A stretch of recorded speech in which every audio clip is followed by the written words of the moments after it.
खेचरी मुद्रा, यदि योगी इस मुद्रा के जरिए, हठयोग के जरिए सिद्धि प्राप्त कर लेते हैं तो काफ़ी फ़ायदा उन्हें होता है। पहली बात तो यह है कि उन्हें किसी भी प्रकार की कोई बीमारी नहीं होती, वो कभी भी बीमार नहीं होते, बीमारी उन्हें छू भी नहीं पाती।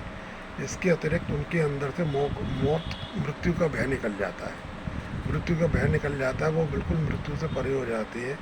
उनको लगता है कि मृत्यु अब हमें आएगी ही नहीं, और उनको अपने जीवन में सब कुछ प्राप्त होने लगता है। उन्हें ईश्वर की प्राप्ति भी होने लगती है, उन्हें आनंद आने लगता है, उनकी साधना एक संपूर्ण प्रक्रिया के अंतर्गत होने लगती है, पूरी हो जाती है।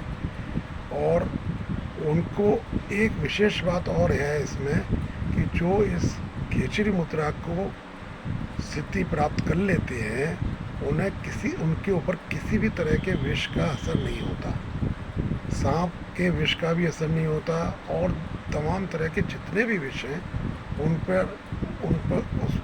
पर इसके किसी भी प्रकार के विष का असर नहीं होता। वो विष उनके लिए पानी बन जाता है और वो किसी भी तरह से इन विषयों से प्रभावित नहीं होते। ये एक बहुत बड़ी बात है। लेकिन मैं फिर कहता हूँ, आम जन के लिए ये करना बहुत कठिन है। फिर भी आम जन या साधारण व्यक्ति इसे करना चाहता है तो किसी योग गुरु के निर्देशन में ही इसे करे, क्योंकि ये प्रक्रिया काफ़ी कष्टदायक है। इसमें कोई शक नहीं कि कुछ समय करने के बाद या कुछ वर्ष करने के पश्चात आपको साधना और सिद्धि दोनों ही प्राप्त हो जाती है। काफ़ी हद तक अमृत तत्व भी प्राप्त हो जाता है, अमर तत्व भी प्राप्त हो जाता है, लेकिन ये कष्टदायक है, इस बात का ध्यान रखें। योगी और साधक ही इसे कर सकते हैं जिनके पास इसे करने की शक्ति, बल और सामर्थ्य है।